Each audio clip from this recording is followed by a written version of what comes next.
Dale would be pissed if we didn't go to Rockingham. I was the best person to win that race on his day that he left this earth. I get so tired of hearing, racing ain't like it used to be. That's not true. That fiasco in Richmond went down, and so the team closed down. It's done, and that's hard to take.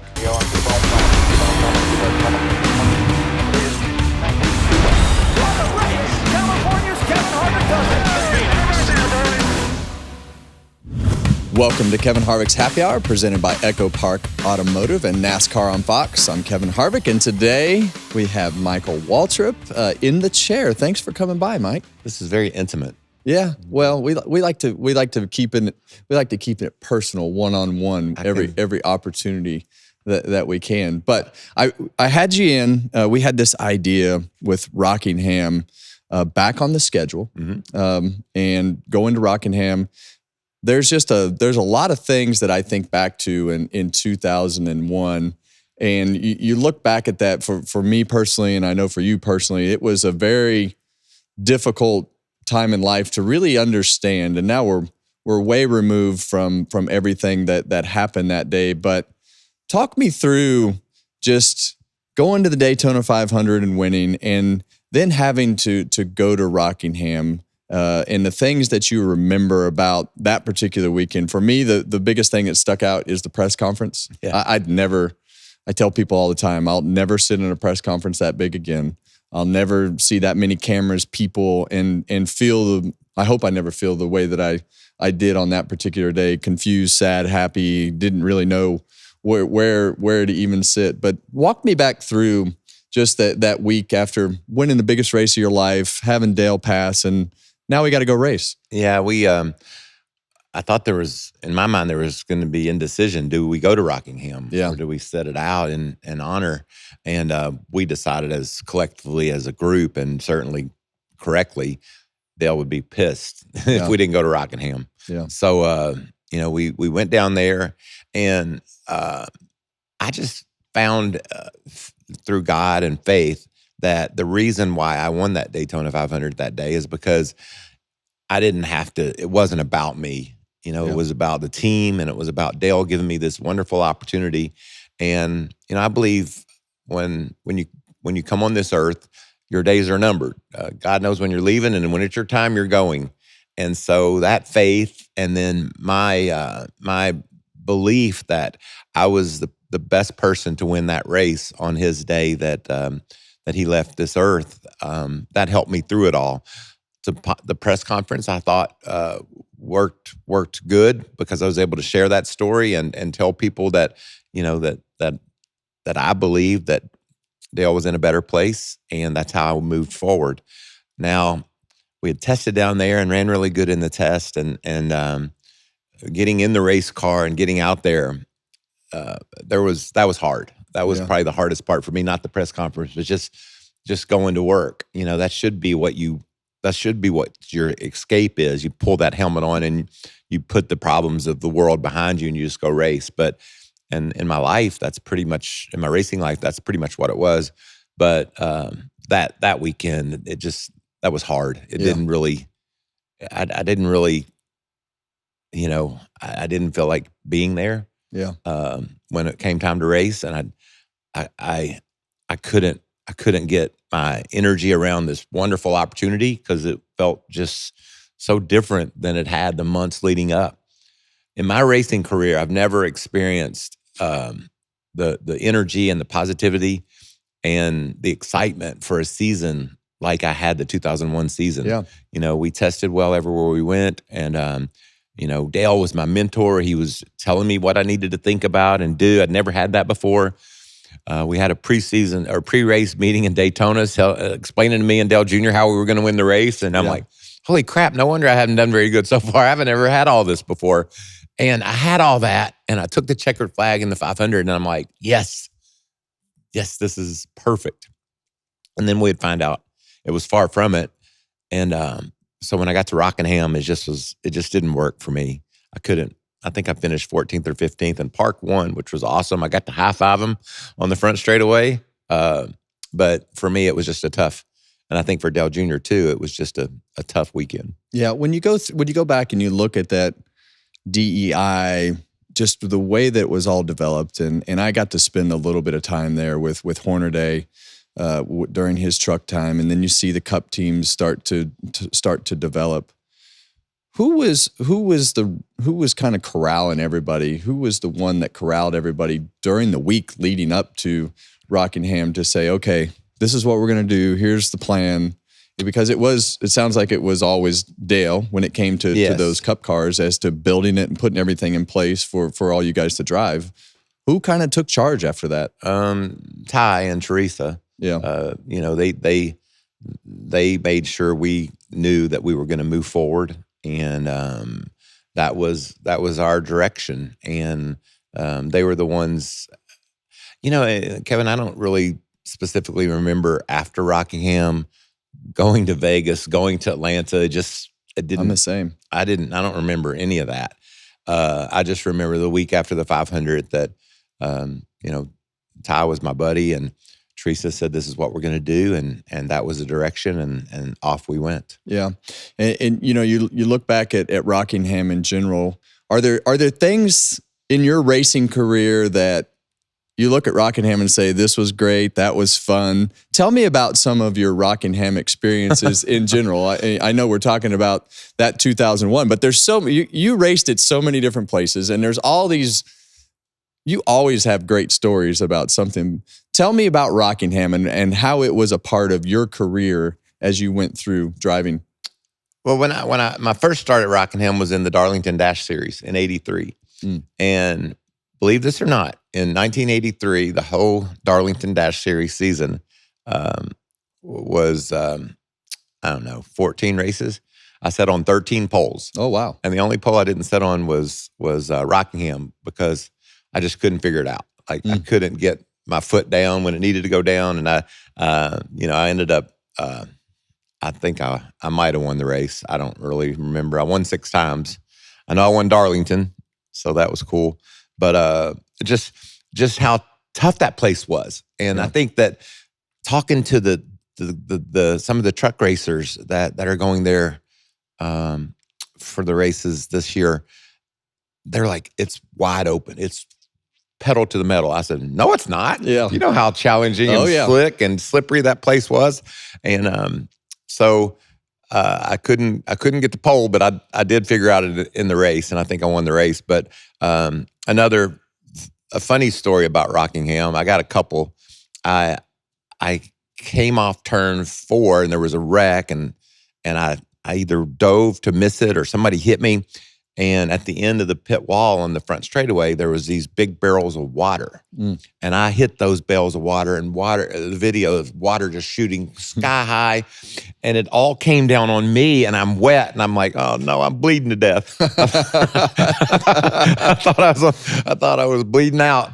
But then the next week at Phoenix, we're in the driver's meeting, and I was kind of known for saying dumb stuff in the driver's meeting for the fun of it. And I'm sitting at Phoenix looking down the front straightaway, which is now the back, but at that time, and there's barrels at the end of the pit wall. Yeah. And Dick Beatty got all done with his, telling us what was going on. And I raised my hand, and he said, yeah, Mike. I said, is there water in them barrels? Because I didn't want to get wet again. But and then one day in the Busch race, I was passing Jeff Green, who I helped him get started in NASCAR, and he drove for Dale for a while, and I was passing Jeff on the next to last lap. That was as close as I got to winning a race there, a big race. And I just for a second assumed he was going to let me have the corner. And that was wrong. I mean, it's racing last lap. So he tried to curve me off, and we clipped, and I spun around. And that was probably my most disappointing Rockingham moment, because I could see victory, and I had so much history with that track from the Dash Series at '83 up until we didn't race there anymore. So I'm looking forward to seeing these guys run as fast as they said they've never felt faster speeds. That's unbelievable. I know. It's just, I guess the pavement is different, and they were saying they basically let off the gas and then go right back to it. Yeah. And I think that's going to be so fun to watch on Fox. I mean, seeing they these all guys. seem to like it. Yeah, they all seem to like the style of, because it's a very uniquely banked track. The way that you roll into the banking, and the 1 and 2 is so much different than 3 and 4. But I'm like you, I just remember dreading going to Rockingham, and it was absolutely awful in everything that I ever had to do at Rockingham. I went there the first time in the AC Delco car in 2000. It was like race 2. We didn't have any points. I go there and lay an egg and qualify and miss the race, because in our day, when we ran those cars back then, I mean, there were enough cars. You could miss the race every single week if you didn't have your stuff together. So I leave the racetrack, and I just, Delaney and I weren't married yet, but I left her at the racetrack. She was doing PR for Randy LaJoie at the time, and I was absolutely devastated. Just go to Daytona, have a good week, and then you go to Rockingham. You think you got it figured out? Miss the show. Yeah, you don't see it coming. No, and that's why you're so Yeah. So I leave her. I go back to the hotel room. She has no ride. They don't know where I am. And I go back to the hotel room and shut all the curtains and lay in bed. And she finally comes in. She's mad at me. I go to the shop the next week, and they've got Will Lynn. You remember Will? Yeah. And Will has created these egg cartons. You remember they used to put the kids on the cartons that were missing, and they'd made these 2 milk cartons. So one that said missing with my picture on it, one that had said found. So I never could find anything that worked for me at Rockingham, and there were some guys that were just so good at Kyle going Petty up the racetrack. Yeah, Kyle Petty was amazing, and you would stand there and watch him, and he would let off at the flag stand almost. Yeah. That's how different it was. It's got that funky entrance into turn 1. Would lay in there, and I think before he even got to the corner, he was already back in the gas and just driving the heck out of those cars. It was definitely different, and that's why I'm so excited about going there to watch the trucks and see who figures it out first and how fast they do go. Don't you think it's interesting to see where racing has evolved back to? We've got North Wilkesboro that's back. Rockingham is going to put on races. Why do you think that this cycle has started? It's like what's old is new again. It's like fashion. I know, and not that I'm very good at fashion. No, and well, you can tell I'm not either. But it's interesting to me. I think people just want what they don't have. Yeah. And I get so tired of hearing racing ain't like it used to be. I get that a lot. Yeah. Because I'm old, and so they think same. That they think that I would agree that it was better back in the day. Well, it wasn't. I mean, it's just that's not true. It's more competitive now than ever. We go to better, more fun venues than ever. We're doing new things. I'm just really happy with where we are. And I give Marcus a lot of credit for saying we got to get Wilkesboro back on the map, and we got to get Rockingham going. We want to go to Nashville Super Speedway. We want to do all these. Being in Nashville is 100% exactly where we need to be, and making these changes to the schedule and being innovative. I love it. I can't wait to hear what we're doing next year. Yeah, you went through your career. You went through how many races before you won? 462, now that you asked. Yeah, 462 races. And you have a conversation with Dale. What led to getting into that 15 car at the point of the career that you're at? Was there a relationship that you guys obviously had a good relationship. What was the conversation that led to getting into that car? It was always in general on the back of the boat, fishing in the Bahamas. Yeah. And, he would say, you'd win if you were in one of my cars. There's no doubt about that. And I think he was instrumental in 1996 in getting me in the Wood Brothers car for that ride. He told Eddie and Lynn that he felt like I could win in good equipment and I could win in their equipment. And we won the All-Star race in 96 with the Wood Brothers. And that's probably my favorite victory because my brother came to Victory Lane. Yeah. Dale came to Victory Lane, and I was, the Wood Brothers, the legendary family I looked at it like they trusted me with their car. They gave me the keys to the family car, and I went out and were able to win for them. And those pictures in Victory Lane, just joy because I felt like that I validated Dale's decision, which was important to me, and I won for the Wood brothers. And so it started in the 90s, early 90s, before that Wood brothers opportunity with us becoming friends and him believing that that I would definitely be able to win in his equipment. And that's why that day in Daytona is so hard because, you know, I did it. Yeah. And I did what he said I could do. Yeah. And he believed in what you were doing, and that led to driving a car. And when you talk about the Wood brothers, I was fortunate to drive the 71 Mercury that David Pearson drove. When you look back, and a lot's changed, when you look back at just the evolution of the car, talk to me about some of the cars that you drove, because that thing, I know you didn't drive 71, but I looked at Clint's 80s version of the car that Neil Bonnet drove, and it had an armrest in the car. Yeah. Was there ever a point where you're like, holy crap, I am riding in something that I shouldn't be riding in? And I think back to 35 years ago when you wrecked at Bristol and that car just blew apart and you walk out of this pile of rubbish and you know, the evolution of the race car and after Dale's death, it really took the safety side of it to the next level. Did you pay attention to all that side of it, or did you just get in and drive because they told you that's what it was? Is rubbish one of your words that you work Not with? yet. Okay, maybe think about that one. Yeah, that's a good one. Well, my memories are very, very vivid of getting in NASCAR for the first time. And the first time I drove in a NASCAR race was the Darlington Dash Series. They called them Baby Grands in 1982. And I got into a 1977 Vega. And I drove out onto the track at Atlanta, and I'm going down the back straightaway, and I just got out of high school, and this is a 1.5 mile track. I've only been on a 1/4 mile, and I'm going down that back straightaway, and I'm scared to death anyway. And I get to the end of the back straightaway, and I try to turn on my blinker. That's how nervous I was.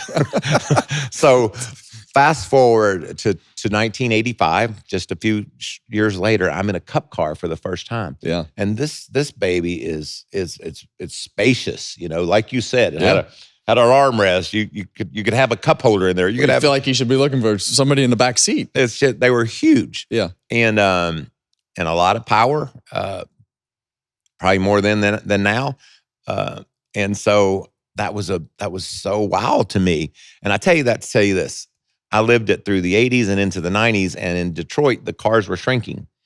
And in NASCAR, they were shrinking, and I'm a tall cat. You know, I was me and Buddy Baker, Jimmy Hensley, maybe we were the tallest, but I raced on and on into the 80s, and in 88, they really shrunk.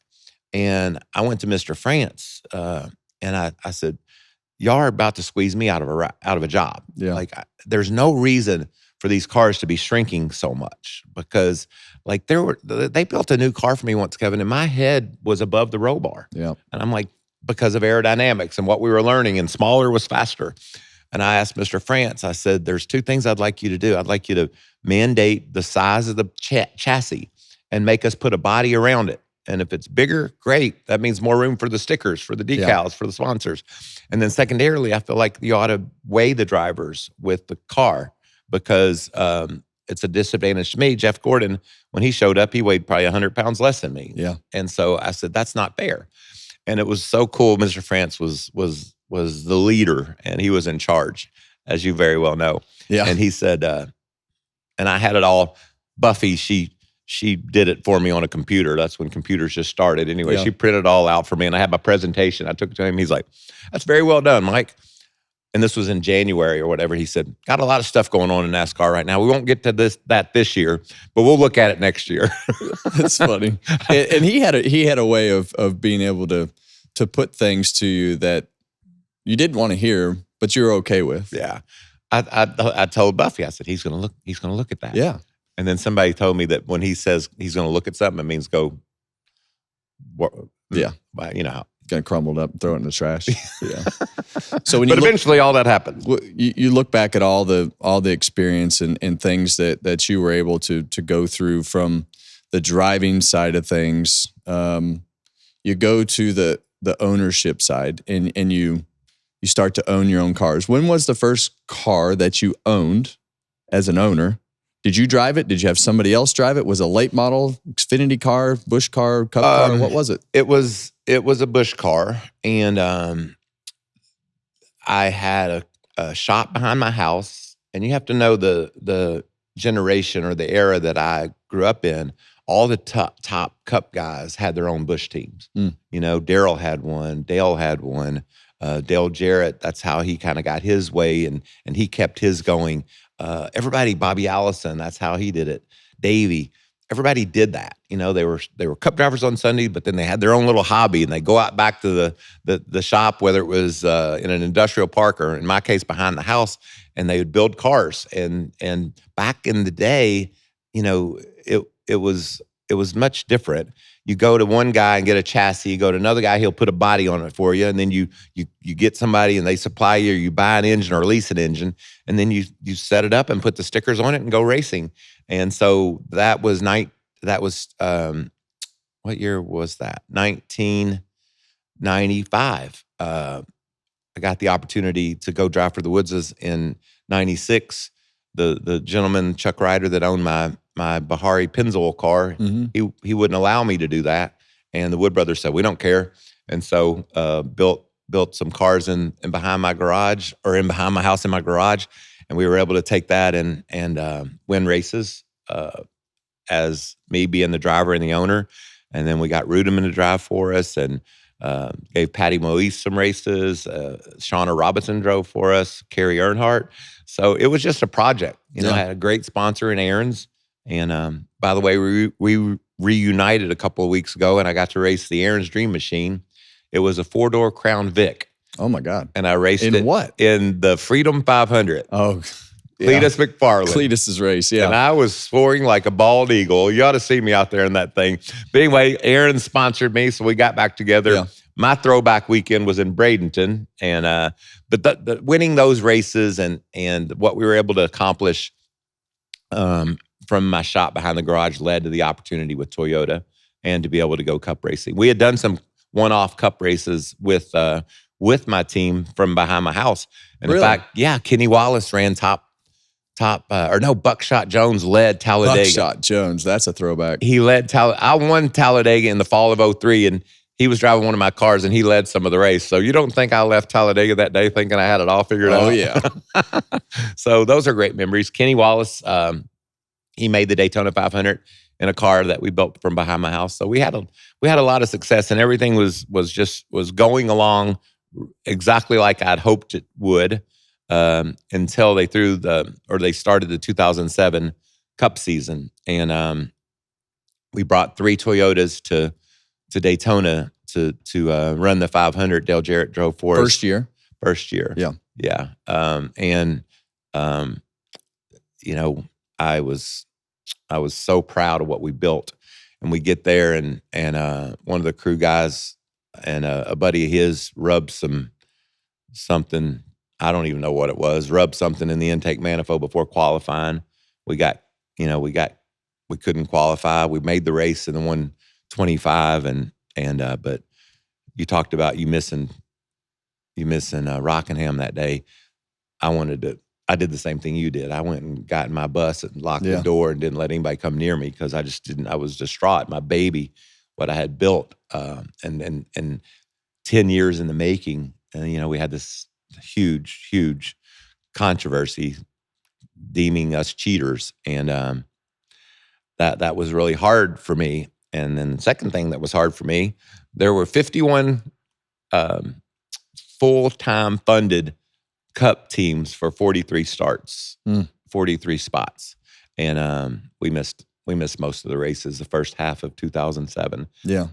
And luckily, my relationship with Napa, my relationship with Aaron's, they stuck with us, and we were able to claw through 2007 and then made races in 08, won races in 09. Clint raced for a championship in 12. And you know, just when you think you got it all figured out and you've put together something that's going to be really special, and you're going to be one of the franchises in NASCAR that is going to win a lot of races. That fiasco in Richmond went down, and Brian France came down on us really hard, and our sponsors left. And my partner Rob, he said we can't continue on like this, and so the team closed down. That's probably the most disappointing thing that's happened in my career, because I couldn't overcome it. Yeah, you lose 462 races, and you win, you overcome it. You don't run well, you run better, you overcome it. That's something that it's been 8 years ago. I lost. Yeah, it's done, and that's hard to take. Well, you've done a lot of great things in this sport, and you've put your family, your life, everything that you've worked for, and then you go and you take it to TV, because in the end, you were a good race car driver, great race car driver, to do the things that you did, and your personality though is contagious, and the things that you do. You decide to start doing TV, and that introduced Michael Waltrip from being the race car driver to the personality on TV. What was that transition like for you? It was for me. It was something that was just a total change of life. What was it like for you when you decided to start doing TV? Well, when I was a kid, my brother was unique. He would show up at the NASCAR races with slacks on and penny loafers. Everybody else is wearing blue jeans and cowboy boots, and he would take care of his sponsors. He would be very outgoing, and so as a kid, he was my hero, and I wanted to do everything he did. So I dressed nice, and I would talk about my sponsors, and I would do all those things. And it was like I think the first time I did any TV or radio, as I did pit road reporting for Performance Racing Network at Charlotte, and I was on pit road for TBS, and I did some stuff for ESPN, and so it was just a natural transition for me, because I'd felt like I was part of the media as I was a race car driver, because I wanted to make sure I did everything I could for my sponsors and partners to tell their story. Yeah, and so then that. So back up here. Where did you learn that? Was that just from being able to take care of the sponsors? That's just not something that you hear a lot of drivers say. Did that start early, or did you always recognize that? Before I even had one, I watched Darrell. Yeah, and I watched how he would tell the stories, and how he, he was my hero and my idol, and I would study him. And a lot of times in life, your idols let you down or disappoint you, but he never did. He always did the right thing, and he was my template, and I wanted to be able to do everything he did. Now, I will tell you this: he didn't give me no money, he didn't give me no rides, and I think he thought, "Look, kid, if you can't take my name and do something with it, then I'm sorry." And so, as I struggled through those 462 races, I was really thankful, because I think it made you earn it. It made me earn it, and made me say, I'm not done yet. And so then I got to do the truck races in the booth. That was the first thing I really did. And I think that was 2004 or 2005. Phil and I were trying to figure that out the other day. But I started going up to the booth while I was still a race car driver. Yeah. And that I just loved the booth. I loved. But I also love being on pit road. That's kind of cool too. But I love being in the booth, and I felt like you're relevant. You race that new car. What it's like to have a movie screen in there and looking out the back. Yeah. Like that freaks me out. I can't even park my damn car in the driveway with the camera. I'm all in the grass because I'm trying to do what these race car drivers are doing. But it's hard. It's different. But anyway, I felt like I knew exactly what I was talking about. I had the respect of the competitors. And that started over 20 years ago doing the truck races in the booth, and been doing it ever since. Well, it's been great to listen to the history and the stories that you and your family have in this sport. It's made a big impact in several different areas of how this sport operates and the things that function and the history that goes along with the things that you've been able to do because you've decided to stick around and be a part of the sport. And NASCAR's doing a much better job now than they did even 3 years ago of taking care and keeping the last generations of the previous generations around the garage relevant in the races. You saw that a lot this weekend at Darlington. As you go back and you go through time and you go through TV and ownership, how has the ownership role, what do you see the biggest difference in how a team operates today compared to how you operated in 2010, 11, 12? Yeah, there was less money from NASCAR, but there were more sponsors, I think. Yeah. We were able to fund our teams through the sponsors that I talked about earlier. I wanted to do everything I could for them as a car owner to make sure they maximize their value by investing in our team and in the sport.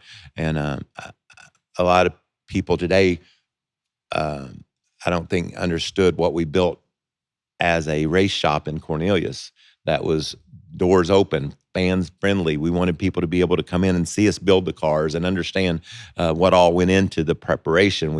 We bought a movie theater and preserved one of the movie theaters to show the races on the weekend or show stories, documentaries about the sport. And so we didn't have a whole lot of help from NASCAR.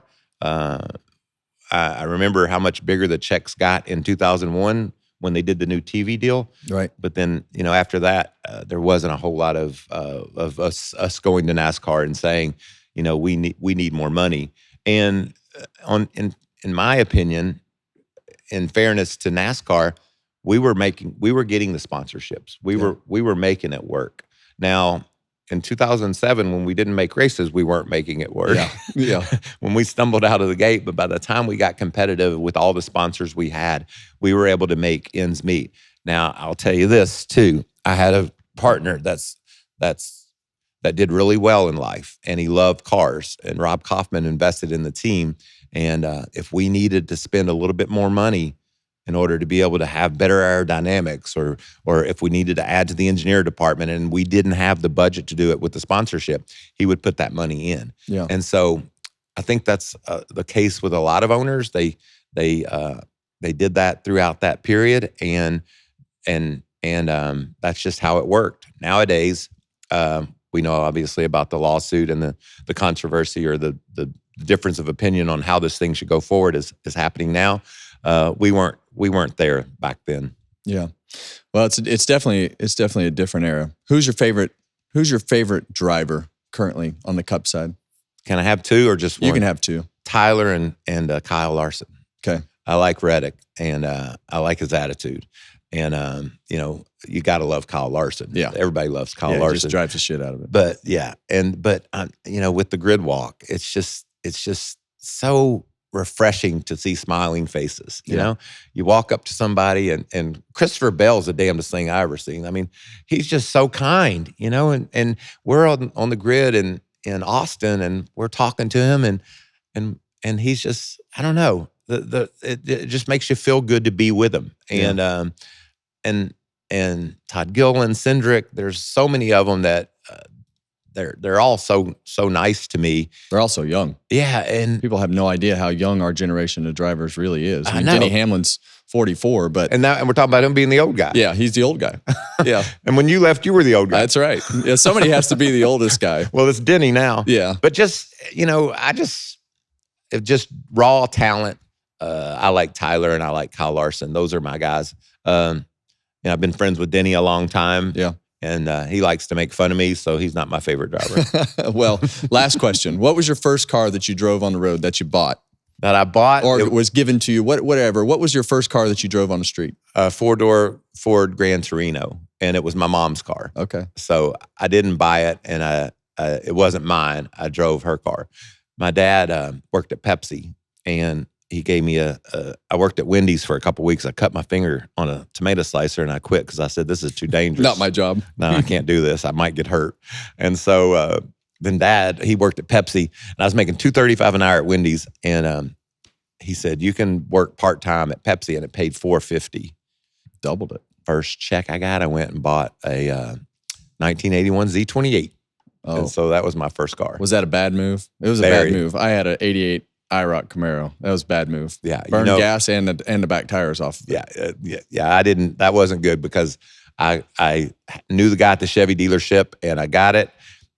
I didn't have money for insurance. Yeah. So I was in a bind right off the bat. Well, that's the way that goes. Well, Mike, we could sit here and talk for 3 hours. I appreciate you coming in here and sharing some of your stories. Can't wait to see all these this cast of characters race these cars at Rockingham. It's going to be a fun weekend, and look forward to having more conversation as we go in the future sometime. Yeah, I appreciate it. Thanks for having me. Thank you.